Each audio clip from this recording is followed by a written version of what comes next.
여러분, 인생에는 우리 모두가 풀어야 할 세 가지의 문제가 있다고 합니다.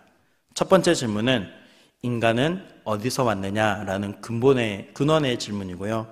두 번째는 인간은 어디로 가느냐라는 영혼에 대한 질문입니다. 마지막 세 번째 질문은 그러면 우리는 어떻게 살아가야 하느냐, 무엇을 살아가야 하느냐라는 인생의 목적에 대한 질문이라고 합니다. 하나님을 모르고 사는 사람 또는 하나님이 없다라고 생각하는 사람은 절대로 이 세 가지의 질문에 답을 할 수가 없습니다. 하지만 우리는 이 질문에 대한 해답을 이미 가지고 있는 사람들입니다. 왜냐하면 하나님을 믿고 있기 때문입니다. 우리는 어디서 왔는지 알죠. 그리고 어디로 우리 인생의 종착지가 어디인지도 우리는 알고 있습니다. 뿐만 아니라 우리가 이 세상을 살아가는 동안 무엇을 하면서 살아야 할지도 우리는 알고 있습니다. 그런데요, 이 마지막 세 번째 질문, 우리는 무엇을 하며 살아야 하는지도 우리가 알고 있기는 한데요. 정말로 이것을 다 안다라고 우리가 자신 있게 말을 할 수 있을까요? 정말로 우리는 이 세상에서 내가 무엇을 하며 살아가야 하는지를 다 알고 있는 것일까요? 그런 면에서 오늘 본문은 우리로 하여금 그 질문에 대한 해답을 발견하도록 도와주고 있습니다. 하나님이 우리의 믿음의 조상인 아브라함에게 그가 왜 이 세상에 존재하는지 그의 인생의 목적을 오늘 이 본문이 가르쳐주고 있기 때문입니다. 그런데 이것은 아브라함의 자손인 우리 모두에게도 하나님께서 동일하게 주시는 목적인 줄 믿습니다. 바라기는 오늘 말씀을 통해서 하나님께서 우리에게 주시는 이 인생의 목적을 더욱 잘 알게 되어 그렇게 살아가는 저와 여러분의 삶이 되시기를 주님의 이름으로 축복합니다. 네, 이제 오늘 본문을 살펴보도록 하겠습니다. 먼저 16절과 17절 말씀을 보시면요, 아브라함의 환대를 받고 이제 하나님이 떠나가시는데요, 아브라함이 이제 배웅을 하러 나와요. 17절, 그때 하나님이 아브라함에게 이렇게 말씀을 하시는 거예요. 내가 하려는 것을 아브라함에게 숨기겠느냐. 그러니까 다른 사람에게는 숨기더라도 아브라함에게는 내가 이것을 말해 주어야겠다라고 말씀하시는 거죠. 자, 그렇다면 하나님께서 지금 아브라함에게 하시려는 말씀은 어떤 말씀일까요? 바로 그 말씀은 소돔과 고모라를 심판하시겠다라는 것이었습니다. 그 이야기를 아브라함에게 지금 해줘야겠다라는 것이죠. 그리고 18절에서 왜 아브라함에게 하나님이 이것을 하시려는 것을 말해 주어야 하는지 그 이유를 말해주고 계시는데요, 그것은 바로 아브라함에게 했던 약속입니다. 그 약속이 19절까지 나열되어 있죠. 아브라함에게 복을 주어서 아브라함이 강대한 나라가 되게 하려는 것입니다. 그래서 천하만민이 아브라함으로 말미암아 복을 받도록 하는 것이 바로 하나님의 계획이죠. 특별히 천하만민이 그로 말미암아 복을 받게 될 것이 아니야라는 이 말씀에 우리가 주목해 볼 필요가 있습니다. 왜냐하면 바로 이것이 하나님께서 아브라함에게 주신 궁극적인 사명이기 때문입니다. 그러니까 세상 모든 사람들에게 하나님께서 이제 복을 주려고 하시는데 그 복을 전달하는 통로로 이 아브라함을 부르셨다라는 거예요. 그런데 19절에 조금 어려운 말씀을 하나님께서 덧붙이시는데요, 내가 아브라함을 선택한 이유는 아브라함 그리고 그의 자손으로 하여금 하나님의 도를 지키는 사람이 되도록 하시기 위해서 택하셨다라는 것입니다. 이것의 의미가 무엇인지 이제 말씀드리겠습니다. 하나님께서 천하 만민이 받게 될 그 복은 어떤 복일까요? 바로 구원의 복이겠죠. 그러면 그들도 하나님을 믿어야 하는데 하나님은 눈에 보이지 않으니까 하나님을 잘 믿는 그 어떤 모델이 있어야 되지 않겠습니까? 그 모델로서 이 아브라함과 그의 자손들을 하나님께서 선택하셨다라는 것입니다. 그래서 지금 하나님의 도를 지키게 하시려고 라는 말이 나오는 것입니다. 그래서 그들이 하나님을 믿고 하나님의 도를 지키는 모습을 보면서 그 아브라함의 자손들이 이 믿음의 모델이 되어서 주변의 수많은 민족들이 하나님이 정말 살아계시고 존재하시는구나, 하나님을 믿는다는 것은 바로 이런 것이구나 라고 하면서 하나님을 믿고 천하 만민이 하나님이 주시는 구원의 복을 받도록 하시는 것이 바로 하나님의 계획이라는 것입니다. 그러므로 아브라함과 그의 자손들은 모든 민족을 구원하는 복이 되게 하려는 것, 그것이 바로 하나님의 목적이라는 것이죠. 이것은요, 하나님께서 우리를 부르신 목적이기도 합니다. 세상에 복이 되는 사람으로서 우리를 부르셨다라는 것입니다. 이것이 바로 우리가 이 세상에서 살아야 할 우리의 삶의 목적이고요, 존재의 이유라고 말할 수 있습니다. 그런 의미에서 천하 만민은 세상을 말하는 것이고요, 그리고 그로 말미암아는 아브라함을 가리키는 말이지만 그 아브라함의 믿음의 자손인 우리도 포함되는 말이겠죠. 그래서 저는 이 말씀을 이렇게 이해를 해보시면 좋을 것 같습니다. 저를 따라서 한번 해보시겠습니까? 세상은 나로 말미암아 복을 받게 될 것이 아니냐. 사랑하는 여러분, 바로 이것이 하나님께서 우리에게 주신 인생의 목적인 줄 믿습니다. 그런데 여기서 우리가 질문을 한 가지 더 던져보아야 합니다.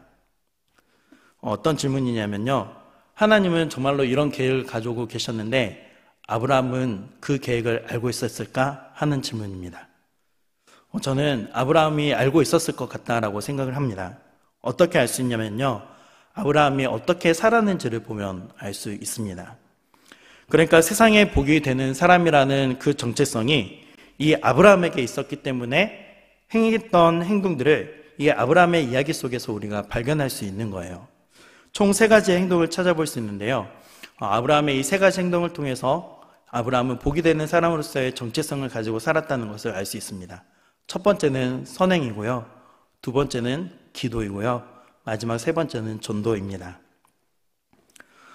이것이 무엇인지를 이제 살펴보도록 하겠습니다. 첫 번째로 아브라함이 세상 사람들에게 선행하는 모습을 발견할 수 있습니다. 여러분, 선행이 뭐죠? 남을 도와주는 일이잖아요. 그런데 다른 사람은 하려고 하지 않는 일, 그 일을 내가 하는 것이 바로 선행입니다. 그리고 선행은 대가를 바라지 않는 것이 바로 선행이죠. 우리는 창세기 14장에서 아브라함의 선행을 살펴볼 수 있는데요, 그돌라오멜이라는 왕이 이끄는 북부 연합군이 남부의 소돔과 고모라를 비롯한 5왕과 싸워서 그 전쟁에서 이깁니다. 그리고 소돔과 고모라의 사람들, 귀족들, 그리고 재물들을 다 빼앗아 가버립니다. 이 소식을 아브라함이 듣고 자기가 직접 훈련시킨 이 318명의 사병과 에스골 형제의 군대와 함께 연합하여서 그들을 쫓아가죠. 그리고 그들을 급습해서 도망가는 적을 끝까지 추적하여서 빼앗겼던 모든 것을 다 되찾아옵니다. 그러자 아브라함을 환영하러 나온 소돔 왕이 이런 제안을 하는 거예요. 사람만 나에게 주고 거기서 너가 다 찾았던 재물들은 네가 다 가져가라. 그러자 아브라함이 뭐라고 하냐면요, 이 전쟁은 하나님이 이기게 하셨는데 마치 내가 잘해가지고 이긴 것처럼 이 재물을 나는 취할 수가 없다. 나는 한 푼도 가지지 않겠다라고 하면서 그돌라오멜 왕으로부터 되찾아온 모든 것을 소돔 왕에게 전달해 주는 거예요. 여러분, 이것이 선행 아닙니까? 남을 도왔고 그 일은 아무도 하려고 하지 않는 일이었습니다. 뿐만 아니라 이 아브라함은 지금 대가를 바라지 않고 이 일을 하고 있는 것입니다. 이것이 바로 세상에 복이 되는 사람의 모습인 것이죠. 여러분, 생각해 보십시오. 이 소돔과 고모라의 백성들은 아브라함과 어떤 직접적인 연관이 없습니다. 학연도, 지연도, 혈연도조차도 그런 것도 아니었습니다. 더군다나 친구도 아니었어요. 그런데 아브라함은 그 사람들을 구하기 위해서 자기 목숨도 잃어버릴 수 있는 그 전쟁에 뛰어들었던 것입니다. 그런데 여러분, 이런 질문도 하실 수 있을 것 같아요. 저는 이 말씀을 보면서 이런 질문도 해봤는데요. 저는 아브라함이 원래 구하려 했던 것은 조카 롯이었지 소돔과 고모라의 백성은 아니었다고 생각합니다. 조카를 구하기 위해서 뛰어들다 보니 의도하지 않게 전쟁도 하게 되었고 소돔과 고모라 백성들까지 구하게 된 것이 아닙니까? 라는 질문을 하실 분이 계실지도 모르겠어요. 여러분, 그러면 잘 생각해 보십시오. 아브라함이 롯만 구하고 싶었다, 다른 사람은 어떻게 돼도 상관없었다라고 한다면요, 이 그돌라오멜 왕과 맞짱 떠서 전쟁을 벌일 필요가 있었을까요? 오히려 게릴라 시기로 은밀하게 접근해서 롯만 구출해내는 작전이 훨씬 좀 안전한 작전 아니었을까요? 그런데 아브라함은 마치 소돔과 고모라의 백성들마저도 자신의 형제들인 것처럼 그돌라오멜 군대와 맞서서 전쟁을 벌였습니다. 그리고 적당히 해도 되는데 호박까지 쫓아가서 모든 것을 되찾아오는 거죠.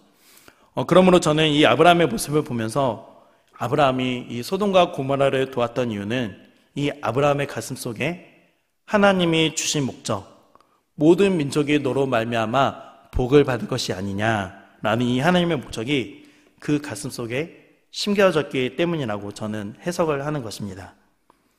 그러니까 자신이 복이 되어야 할 그 모든 민족 속에 누구도 포함되어 있는 거죠. 바로 이 소돔과 고모라 백성들도 포함되어 있는 거예요. 그것을 아브라함은 알고 있었기 때문에 이 전쟁에 뛰어들었다라는 것입니다. 여러분, 이것은 예수님의 말씀과도 너무나 자연스럽게 일치가 됩니다. 예수님은 우리 그리스도인들에게 세상에 복이 되는 사람이라고 그 사람으로 살라고 말씀을 하세요. 마태복음 5장 14절 말씀을 보시면요. 네, 우리 함께 16절까지 조금 길지만 같이 함께 읽어볼까요? 너희는 세상의 빛이라. 산 위에 있는 동네가 숨겨지지 못할 것이요 사람이 등불을 켜서 말 아래에 두지 아니하고 등경 위에 두나니 그러므로 집안 모든 사람에게 비치느니라. 이같이 너희 빛이 사람 앞에 비치게 하여 그들로 너희 착한 행실을 보고 하늘에 계신 너희 아버지께 영광을 돌리게 하라. 아멘. 너희는 세상의 빛이라 라고 말씀하시면서 하나님이 이렇게 말씀하시는 거죠. 산에 있는 동네가 어떻게 숨겨질 수 있느냐? 다 드러나지 않느냐? 그러므로 그것처럼 너희도 세상에 드러날 수밖에 없는 존재이다. 15절, 사람의 등불을 켜면 말 아래에 그것을 숨겨두겠느냐? 등경 위에 놓아서 그것을 드러나게 두어서 온 집안 사람들에게 비추는 것이 당연한 것이 아니냐?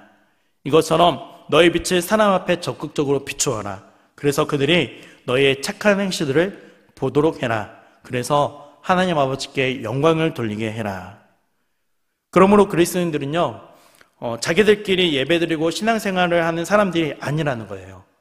세상에 적극적으로 자신의 착한 행실을 보여주면서 사는 사람들이 바로 그리스도인이라는 것입니다. 사랑하는 여러분, 예수님은 우리에게 세상의 빛이 되라고 말씀하셨습니다. 그러므로 세상에서 빛이 되려면 우리는 교회 안에만 머물러서는 안 되는 거예요. 교회 안에서만 예배자로서 살아가는 것이 전부가 아니라요, 그렇게 생각해서는 안 됩니다. 세상에 나아가서 빛을 비춰야 하는 것입니다. 그러므로 교회의 빛이 아니라 세상의 빛이 되어주는 저와 여러분의 삶이 되시기를 주님의 이름으로 축복합니다.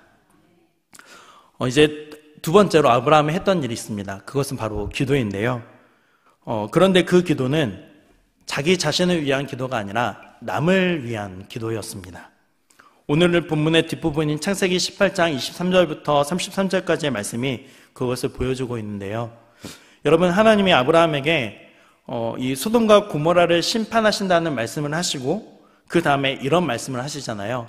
천하 만민은 그로 말미암아 복을 받게 될 것이 아니냐. 여러분, 이 말씀을 하시는 하나님의 마음을 한번 상상해 보십시오. 하나님은 어떤 마음을 가지고 아브라함에게 이 말씀을 하고 계시는 것일까요? 하나님은 아브라함에게 천하 만민이 너 때문에 복을 받아야 하는데 너는 지금 그런 존재인데 지금 이 소돔과 고모라가 심판이라는 운명을 맞이하게 되었다. 너는 지금 그것을 지켜보고만 있을 것이냐라고 질문을 하시는 것 아니겠습니까? 그러니까 우리가 그 하나님의 마음을 들여다보면요, 하나님은 지금 이 소돔과 고모라를 심판하시기에 오셨지만 동시에 어떤 근거라도 있으면 이 소돔과 고모라를 용서하시고 구원하고 싶어 하시는 그런 양가적인 마음을 가지고 계시는 거예요. 그러므로 아브라함이 천하 만민에게 복이 되어야 할 사람으로서 심판을 받게 될 운명인 이 소돔과 고모라를 위해서 뭔가를 해주기를 바라시는 그 하나님의 마음이 오늘 이 본문 속에 있다라는 것입니다. 하지만 하나님은 이 마음을 직접적으로 표현하시진 않죠. 야, 너 소돔과 고모라를 위해서 기도해 라고 직접적으로 말씀하시지는 않아요.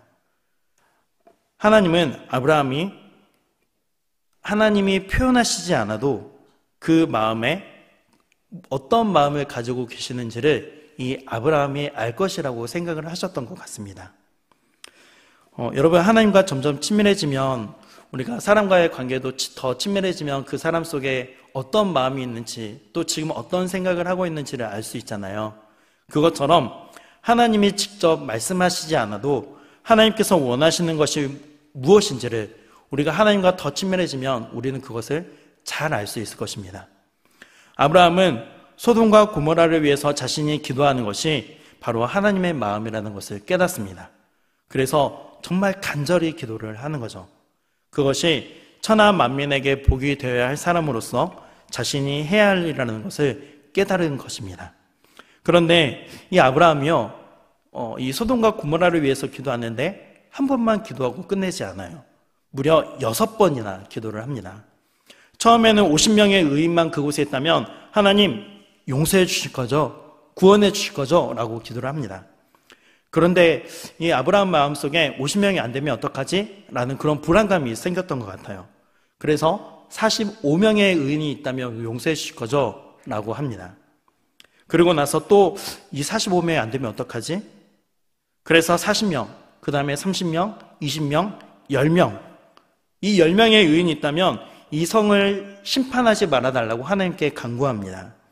그리고 하나님께서 그 간구에 그렇게 하시겠다라고 응답하시죠. 여러분, 지금 이렇게 기도하고 있는 이 아브라함이 우리와 아무런 상관없는 이야기라고 생각을 하시면 안 됩니다. 사도 바울은 디모데전서 2장 1절에서 이렇게 이야기를 하고 있는데요. 우리 함께 읽어보도록 하겠습니다. 그러므로 내가 첫째로 권하노니 모든 사람을 위하여 간구와 기도와 도고와 감사를 하되. 내가 너희에게 정말로 가장 먼저, 가장 우선순위로 권면하고 싶은 것이 있다. 그것은 뭐냐? 모든 사람을 위해서 너희가 기도하는 것이다. 그런데 그 기도하라는 말을 기도하라라고 한마디로 말하지 않고 4가지로 이야기하잖아요. 간구, 기도, 도고, 감사. 간절히 기도해 달라는 부탁이 되겠죠. 그 다음 3절, 이것은 하나님 앞에서 선하게 받으실 만한 것이다. 그리고 4절에서 왜 기도를 해야 되는지 말하고 있는데요. 하나님은 모든 사람이 구원을 받고 진리에 이르기를 원하시기 때문이다. 여러분, 이 디모데전서 2장 1절에서 모든 사람을 위해서 기도하라고 했습니다. 그리고 바로 이 4절에 하나님은 모든 사람이 구원받기를 원하신다고 말씀을 하세요. 사랑하는 여러분, 그러므로 세상에 복이 되는 사람은 무엇이냐? 바로 이 하나님의 마음을 알고 모든 민족을 위해서 기도하는 사람인 줄 믿습니다. 그래서 저는 오늘날 이 텔레비전과 또는 인터넷을 사용하셔서 우리에게 기도 제목을 주신다고 생각합니다. 우리는 그냥 뉴스 정보를 듣고 흘려보내지만 수많은 민족과 나라들의 어떤 일들이 일어나고 있고 또 그들이 어떤 고통을 받고 있는지를 하나님이 이 뉴스를 통해서, 인터넷 매체를 통해서 우리에게 알려주시는 거죠. 그걸 하나님이 우리에게 말씀하시는 것으로 생각을 한다면요, 우리는 그 민족을 위해서 기도하기를 바라시는 그 하나님의 마음에 우리는 반응하게 되지 않겠습니까? 그러므로 그리스도인은 어떤 사람이냐? 하나님의 마음을 읽을 줄 아는 사람인데, 하나님이 직접 표현하지 않으셔도 우리가 접하는 뉴스 속에서 하나님께서 우리에게 바라시는 그 기도의 제목을 깨닫는 사람, 아브라함과 같은 사람이라는 것입니다. 바라기는 우리 모두가 2025년 그리고 새롭게 다가올 2026년을 비롯하여서 우리의 남은 생애는 계속해서 흘러가고 있잖아요. 그런데 그 생애 동안 나를 위한 기도의 사람으로 머무는 것이 아니라요, 정말 남을 위한 기도의 사람으로 그 기도의 지평이 넓어져가는 저와 여러분의 삶이 되어지기를 주님의 이름으로 축복합니다. 마지막으로 아브라함은 이 복이 되는 사람이라는 정체성을 가지고 있었기 때문에 했던 일이 있습니다. 그것은 바로 전도입니다. 그런데 아브라함이 했던 이 전도의 특성을 우리가 잘 이해해야 할 필요가 있습니다. 표를 보여주십시오. 전도에는 여러 가지 구분이 있지만 2가지로 나눠 볼 수 있어요. 하나는 노방전도이고 하나는 관계전도입니다. 노방전도는 내가 모르는 익명의 다수에게 내가 가진 믿음을 선포하는 거죠. 예수 믿으세요. 예수 믿으세요. 그리하면 너와 내 가족이 구원을 받을 것이다. 천국에 가게 될 것이다 라고 선포를 하는 거예요. 그런데 관계 전도는 조금 다릅니다. 내 주변에 있는 내 가족을 포함한 또 친구들, 지인들에게 내가 가지고 있는 믿음의 진실함을 보여주는 거예요. 진실한 그리스도인으로서 우리가 살아가야 보여줄 수 있는 것이죠. 그래서 그들로 하여금 정말 저 사람은 진짜 하나님을 믿는 사람이구나, 그런 생각을 갖도록 만들게 되고요. 그래서 나도 저 사람이 믿는 하나님을 나도 한번 믿어보고 싶다. 야, 어떻게 저 사람은 이렇게 힘들고 정말 세상의 모든 온갖 고통과 고난을 다 받고 있는데 어떻게 저렇게 웃으면서 살아갈 수 있지? 도대체 그 비밀이 뭐지? 이 사람은 하나님 믿는 사람이었구나. 그런 마음, 이 사람을 보면서 이 사람이 믿는 하나님을 나도 한번 믿어보고 싶다. 그 마음을 가질 때 그 사람에게 믿음이란 이런 것입니다 라고 말해주는 것, 이것이 바로 관계 전도이죠. 그런 면에서 본다면 아브라함은 이 관계 전도의 훌륭한 모범을 우리에게 보여주고 있습니다. 이것을 어떻게 알 수 있냐면요, 아브라함과 롯을 비교해 보면 알 수 있는데요.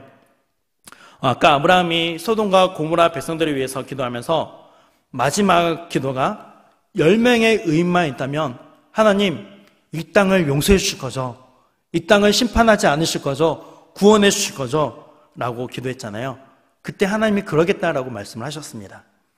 그렇다면 왜 아브라함은 이 10명의 의인까지만 하나님께 기도를 했을까요? 우리가 생각하기에는 하나님, 의인 한 사람만 있어도 이 땅을 심판하지 말아 주십시오 라고 했다면 이 소돔과 고모라는 구원받지 않았을까요? 그런데 여기에 의인이라는 말을 오해하지 마십시오. 의로운 삶을 살고 있는 사람을 말하는 것이 아니라요, 여기서 의인은 하나님과 올바른 관계에 있는 사람, 하나님을 믿는 사람을 가리키는 말이에요. 아브라함이 10명을 위해서 기도한 것을 보면요, 소돔과 고모라에 아무리 저렇게 악한 땅이더라도 의인 10명 정도는 있겠지, 아무리 악한 땅이더라도 하나님을 믿는 사람 10명 정도는 있겠지, 이런 생각을 아브라함이 했기 때문이죠. 그런데 실제로는 이 소돔과 고모라의 의인은 딱 한 사람이었습니다. 누구였을까요? 네, 조카 롯입니다. 베드로후서 2장 7절과 8절 말씀을 보시면요, 성경은 롯을 의인이라고 표현을 하고 있습니다. 자, 그렇다면 또 상상을 해봐야겠죠. 아브라함은 왜 소돔과 고모라에 적어도 10명의 의인이 있을 것이라고 생각을 했을까라는 것입니다. 저는 아마도 아브라함이 이렇게 계산했을 것 같아요. 롯은 의인이었고 롯의 아내가 있죠. 그리고 2딸이 있습니다. 그러면 그들만 생각하더라도 그 땅의 의인은 총 4명이에요. 그런데 2딸이 이제 다 결혼을 했죠. 그러니까 이 사회들도 의인이라고 생각을 했던 것 같아요. 자, 이제 6명이 되었습니다. 그리고 롯도 아브라함처럼은 아니었지만 굉장한 부자였습니다. 아브라함의 사병만 318명이었잖아요. 그처럼 얼마나 많은 종들이 있었을까요? 그러므로 당연히 롯에게도 종이 많이 있었던 거죠. 그러니까 아브라함이 생각하기에 이 롯의 가족 6명 뿐만 아니라 그 종들 중에 설마 4명의 의인이 없을까? 적어도 4명은 하나님을 믿고 있겠지, 이렇게 생각을 하니까 이제 마음이 편해진 거죠. 10명은 얼마든지 채워줄 수 있겠다 생각을 한 것입니다. 하지만 아브라함의 예상과는 달리 의인은 롯 혼자였습니다. 롯의 아내도 믿었겠죠. 그리고 롯의 딸들도 하나님이라고 말을 하거든요. 그것을 보니까 하나님을 믿었던 것 같아요. 그렇게 넉넉 잡아도 4명밖에 안 되는 것입니다.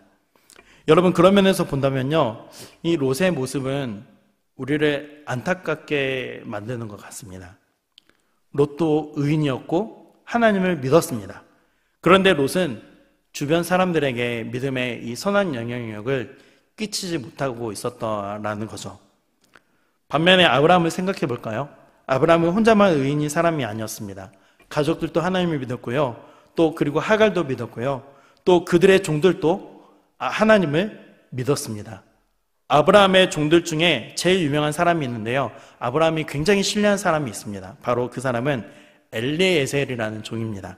얼마나 신뢰했냐면요, 이 아내 아들 이삭의 아내를 구해오라고 하면서 이 엘리에셀을 대신 보내잖아요. 그래서 창세기 24장 12절부터 보면요, 이 유명한 엘리에셀의 기도가 나옵니다. 성경에는 예수님의 기도에 다른 기도의 거인들이 있는데 이 엘리에셀의 기도도 정말 아름다운 기도의 모델이 되고 있습니다. 여러분, 이 말씀을 지금 다 읽지는 않겠습니다. 하지만 우리가 이 말씀을 잘 알고 있잖아요. 그렇다면 이 기도를 드리고 있는 이 엘리에셀의 믿음은 누구의 영향을 받은 것일까요? 당연히 아브라함의 영향을 받은 것이겠죠. 아브라함의 믿음을 지켜보면서 이 엘리에셀도 하나님을 알게 되었고 하나님을 믿게 되었고, 나도 우리 주인 아브라함처럼 정말 진실하게 하나님을 믿어야겠다, 그가 생각해 온 것의 결과가, 그 열매가 지금 바로 이 기도를 드리는 것이라고 생각을 합니다. 사랑하는 여러분, 그런 의미에서 하나님은 오늘 본문 말씀을 통해서 우리에게 이렇게 묻고 계시는 것 같습니다. 우리가 다 똑같이 하나님을 믿는 백성이지만요, 너는 롯과 같은 의인이냐 아니면 아브라함과 같은 의인이냐라고 지금 우리에게 묻고 계시는 것 같습니다. 주변 사람들에게 진실한 믿음을 보여주는 사람, 롯처럼 세속적으로 살아가는 그리스도인이 아니라 이 진실한 믿음을 주위 사람들이 보고 그 영향을 받아서 하나님을 믿게 되는 이것이 바로 세상에 복이 되는 사람의 삶이 아니겠습니까? 이런 진실한 믿음의 영향력을 소유하는 저와 여러분이 되어주시기를 주님의 이름으로 축복합니다. 말씀을 맺겠습니다. 오늘 말씀 서두에 인생의 3가지 질문 이야기를 드렸습니다. 어디서 왔느냐, 어디로 가느냐, 그리고 내가 무엇을 해야 하느냐. 바로 오늘 이 마지막 3번째 질문에 대한 해답 한 가지를 오늘 우리는 아브라함을 통해서 배우게 되었습니다. 세상에 복이 되는 사람, 그것이 하나님이 나를 이 세상에 보내신 목적이구나. 대가를 바라지 않고 선을 행할 줄 아는 사람, 남을 위해서 간절히 기도해 줄 줄 아는 사람, 노방전도를 하지 않아도 내 주위에 있는 사람들이 보기에 진실한 그리스도인으로서 살아가려고 애쓰는 사람, 우리 모두가 그런 사람이 조금씩 되어가고 있고, 또 하나님께서 그렇게 우리를 더 아름답게 빚어가실 줄 믿습니다.